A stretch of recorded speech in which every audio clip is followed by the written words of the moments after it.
காரின் உள்ளுக்குள் குளிர்சாதனம் மிகுந்த குளிர்ச்சியை ஏற்படுத்தி காரின் கதவுகளும் மூடப்பட்டதால் வெளியில் இருக்கும் சத்தம் எதுவும் அவ்வளவாக கேட்கவே இல்லை. விஜயின் கற்பனை நாம் ஏதோ இமயமலையில் இருப்பதைப் போல உணர்ந்தான். கார் ஹோட்டலை சென்றடைந்தது. கீழே இறங்கிய பத்மா விஜயை கண்டு கொள்ளாமல் ஹோட்டலின் முகப்பறைக்கு சென்றாள். இவனும் அவளை பின்தொடர்ந்தபடியே சென்றான். ஹோட்டல் முகப்பறையில் இருந்தவரிடம் விஜய் முந்திக்கொண்டு, ரூம் போட்டிருந்தோம், பெயர் பத்மா என்றான். அவர் அந்த டைரியை பார்த்து கொண்டிருந்த போது விஜய் பத்மாவிடம் திரும்பி, ஹாய், ஐ எம் விஜய் என அறிமுகப்படுத்தி கொண்டான். அதற்கு அவள் அவனை காணாததைப் போல அவளது இடது கையை லேசாக உயர்த்தி சரி சரி என்பதைப் போல காண்பித்து முகத்தை திருப்பிக் கொண்டாள்.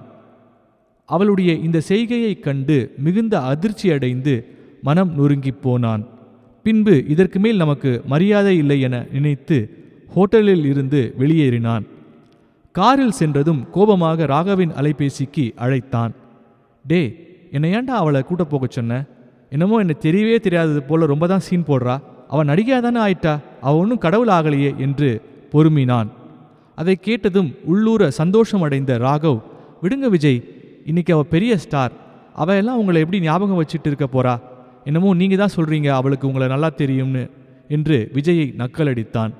எப்பா சாமி, இனிமே அவளை கூட்டிட்டு வர சொல்லிடாத, என்ன புரிஞ்சுதா என்றான் விஜய்.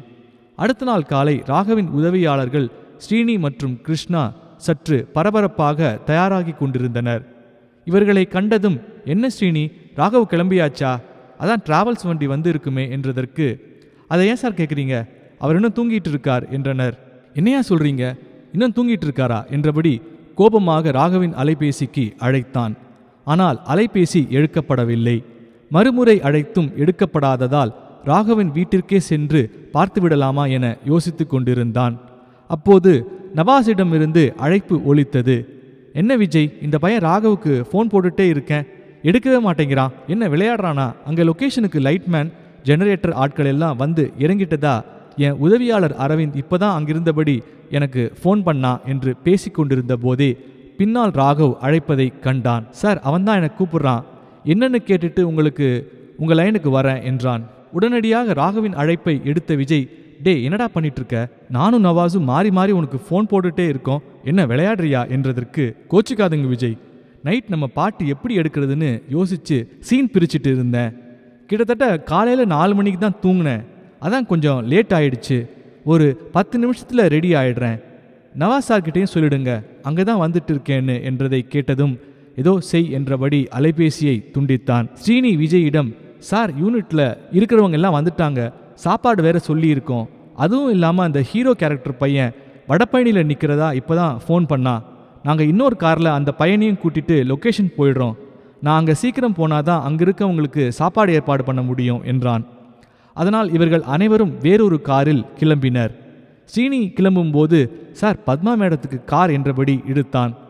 கார் ஏற்பாடு பண்ணியாச்சு, போயிடும் என்றதும் ஸ்ரீனி, நீங்க என்றான். நான் இப்போ அங்கே வந்து என்ன செய்ய போகிறேன்?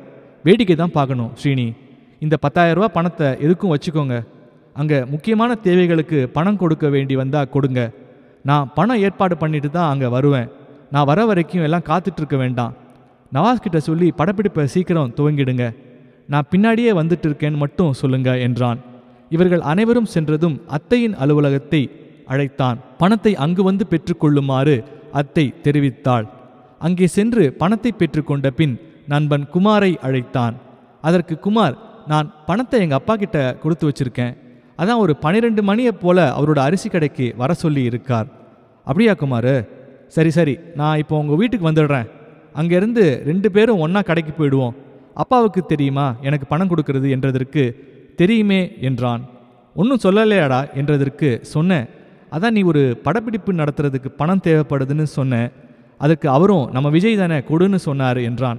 சற்று நேரத்தில் குமாரின் வீட்டை சென்றடைந்தான் விஜய். குமாரின் அம்மா மிகுந்த பாசக்கார பெண்மணி. விஜய் வந்திருக்கான் பாரு குமார். என்ன விஜய், முன்னாடியெல்லாம் குமாரை பார்க்கறதுக்கு தினம் வருவ, இப்போ ஆளையே காணோம் என விசாரித்தாள். என்னப்பா, ஏதோ நடிகையெல்லாம் வச்சு படப்பிடிப்பு நடத்திட்டு இருக்கதா சொன்னான். ரொம்ப சந்தோஷம், பெரியாளானா எங்களெல்லாம் மறந்துட மாட்டியே என்றாள். குமாரின் வீட்டில் எப்போதுமே அசைவம் தடபுடலாக இருக்கும். உனக்கு நான் வச்ச கறி குழம்பு ரொம்ப பிடிக்குமே, தோசை ஊற்றி தரேன் சாப்பிடு என்றாள். ஐயோ வேண்டாம் ஆண்டி, நேரமாகுது, என்றதற்கு, இதோ 10 நிமிஷத்தில் தோசை ஊற்றி கறி குழம்பை சூடு பண்ணி எடுத்துட்டு வரேன், உனக்கு ரொம்ப பிடிக்கும்னு எனக்கு தெரியும் என்று தோசை ஊத்த சென்றாள். இப்போது நவாஸின் அழைப்பு விஜயின் அலைபேசியில் ஒலித்தது. அதனை எடுத்ததும், எங்கே விஜய் இருக்கீங்க? இந்த ராகவை நம்பி ஏன் இந்த படப்பிடிப்புக்கு இறங்கினீங்க? அவனுக்கு ஒன்றுமே தெரியல, எல்லாம் இங்கே சொதப்பலா போயிட்டுருக்கு. நீங்கள் வந்தாதான் நான் படப்பிடிப்பு தொடங்குவேன் என முறுக்கி கொண்டிருந்தார். இவன் மனதிற்குள், இதனடா வம்பா போச்சு, இந்த ஆள் வேற தொல்லை கொடுக்குறான், அப்போ சீக்கிரம் போய் தொலையணும் போல இருக்கு என்றபோது குமாரின் அம்மா தோசையை எடுத்து வந்து வாழை இலையில் பரிமாறினாள். கறிக்குழம்பை இலையில் ஊற்றும் போதே நல்லி எலும்பின் வாசனை இவனது மூக்கை தொலைத்து இழுத்தது.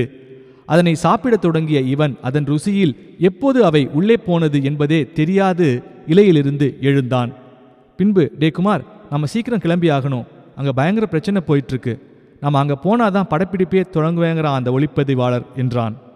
அதனால் இருவரும் இவனுடைய யமஹா பைக்கை எடுத்துக்கொண்டு குமார் அப்பாவின் அரிசி கடையை விரைந்தனர். பணத்தை பெற்றுக்கொண்டதும் இருவரும் கோவூர் விரைந்தனர். இவனுடைய யமஹா பைக்கை கண்ட மேக்கப் மேன் பாட்ஷா சார் என்று வணக்கம் வைத்தான்.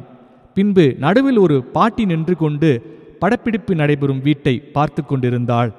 பாட்ஷா அந்த பாட்டியை பார்த்து, ஏ பெருசு, ப்ரொடியூசர் வராரு, நந்தி மாதிரி நின்றுட்டுருக்க, நவரு நவரு என்று அந்த கிழவியை விரட்டி விட்டான். படப்பிடிப்பு நடக்கும் வீட்டிற்குள் நுழைவதற்கு முன் வெளியில் நின்று கொண்டிருந்த படப்பிடிப்பைச் சேர்ந்தவர்கள் யார் யார் என்று சற்று நேரம் நோட்டமிட்டான். வெளியில் ஒரு பெரிய ஜெனரேட்டர் நின்று கொண்டிருந்தது. அதில் சுமார் 6 நபர்கள் நின்று கொண்டிருந்தனர். பின்பு கிரேன், லைட்மேன், பத்மா, நவாஸ், ராகவின் உதவியாளர்கள் என 40க்கும் மேற்பட்டோர் கூட்டமாக படப்பிடிப்புக்கு உள்ளேயும் வெளியேயும் சென்று போய் கொண்டிருப்பதைக் கண்டு மிகுந்த அதிர்ச்சியாகவும் வியப்பாகவும் இருந்தது. அவன் மனதிற்குள், நாமெல்லாம் இந்த மாதிரி படப்பிடிப்பை ரோட்ல நின்று தான் பார்த்துருக்கோம், இப்போ நம்ம வாழ்க்கையில் உண்மையாகவே நடைபெறுது, அடேயப்பா என்று ஒரு பக்கம் பெருமையாகவும் மகிழ்ச்சியாகவும் இருந்தது. ஆனால் இன்னொரு புறம் நாம் கையில் வச்சிருக்கிற பணம் போதுமா என பயமாகவும் இருந்தது. குமார் இவனிடம், என்ன வச்சு இது, என்னடா உன்னோட பாட்டுக்கா இவ்வளோ பேரும் வேலை செய்கிறாங்க என்று வியப்பின் உச்சிக்கே சென்று வாய் பிளந்தான். ஆமாம் குமார், எப்படியாவது இந்த பாட்டு ஹிட் ஆகணும், அதுக்கு தான் இவ்வளோ போராட்டமும் என்றான்.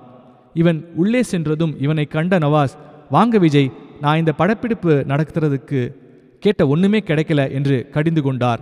அதற்கு இவன் மிகுந்த தைரியமாக, என்ன கிடைக்கல என்று அதட்டல் தொனியில் கேட்டான். அதனை நவாஸ் சற்றும் எதிர்பார்க்கவில்லை. ஏனெனில் பெரிய பெரிய இயக்குநர்களே அவரை கண்டு பயப்படுவார்கள். மிகுந்த கோபக்காரர், அதுவும் கோபம் மிகுதியானால் அடிக்கவும் செய்து விடுவார் என கேள்வியுற்றிருந்தான்.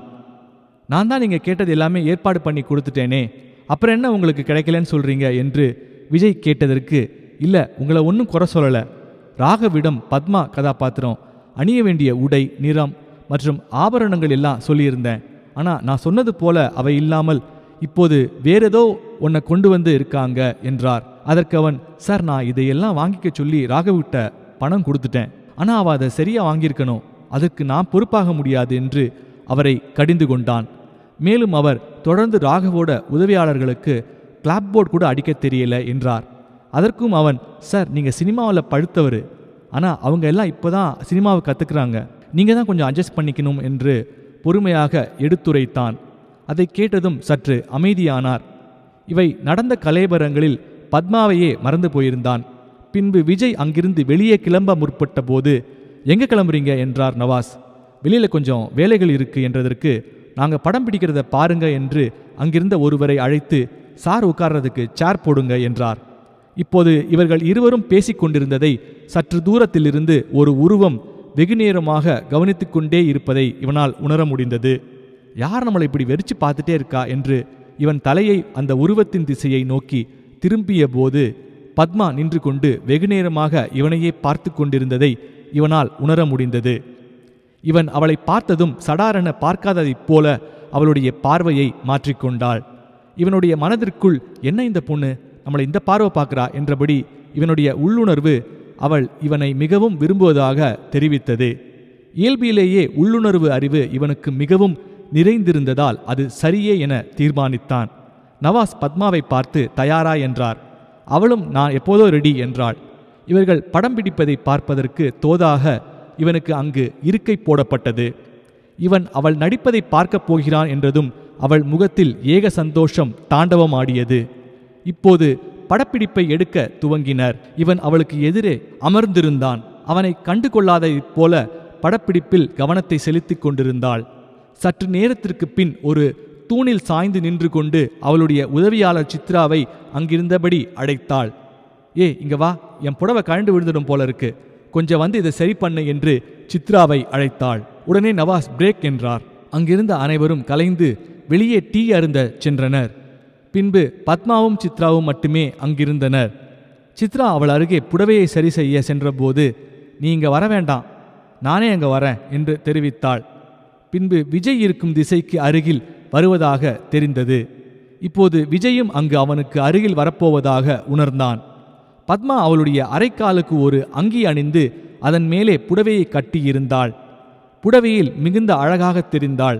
இவனுக்கு மிக அருகில் வந்து நன்றாக இவன் பார்ப்பதைப் போல நின்று கொண்டு இப்போ சரி செய் என்றாள். அவளுடைய இடுப்பில் இருந்த புடவையை கழற்றியதை இவன் கண்டதும் ஏக கூச்சத்தில் விருட்டென்று வெளியே எழுந்து சென்றான்.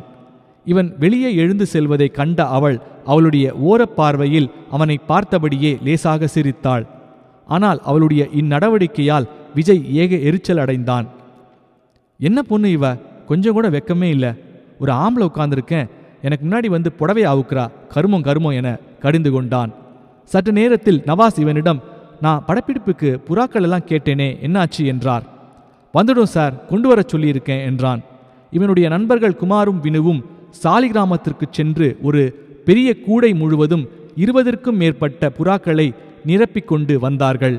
அவர்கள் கூடையில் கொண்டு வந்த புறாக்களை ராகவின் உதவியாளர்கள் கிருஷ்ணாவும் ஸ்ரீனியும் அதனை எடுத்து படப்பிடிப்பு தளத்திற்குள் விட்டனர்.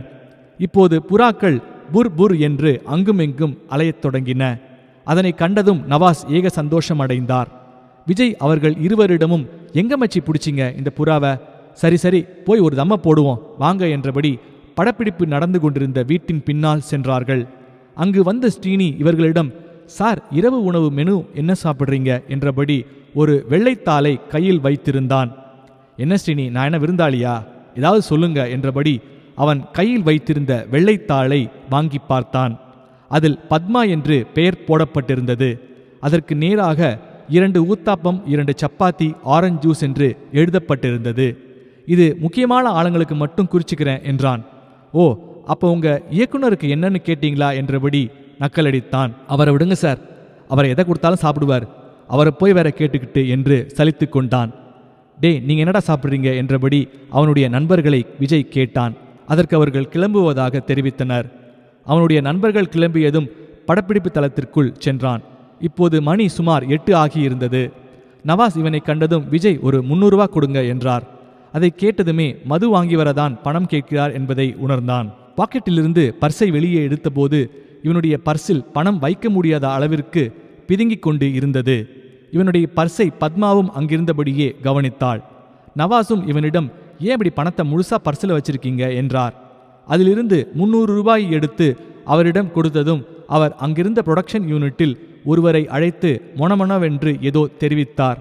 அவர் அதனை கேட்டுக்கொண்டு தலையாட்டியபடியே வாங்குவதற்கு வெளியே சென்றார். இதன் தொடர்ச்சி அடுத்த பதிவில். இந்த பதிவை கேட்கும் வாசகர்கள் நீங்கள் கேட்பதோடு மட்டும் அல்லாமல் இதனை உங்கள் நண்பர்களுக்கும் அறிந்தவர்கள் வட்டத்திற்கும் பகிருமாறு தாழ்மையுடன் கேட்டுக்கொள்கிறேன். இந்த வீடியோ பிடிச்சிருந்தா லைக் பண்ணுங்க, ஷேர் பண்ணுங்க, கமெண்ட் பண்ணுங்க. அதே போல சப்ஸ்கிரைப் பண்ணாதவங்க சப்ஸ்கிரைப் பண்ணிக்கோங்க. அப்பதான் தொடர்ச்சியா நம்ம போடக்கூடிய எல்லா வீடியோஸும் வரும்.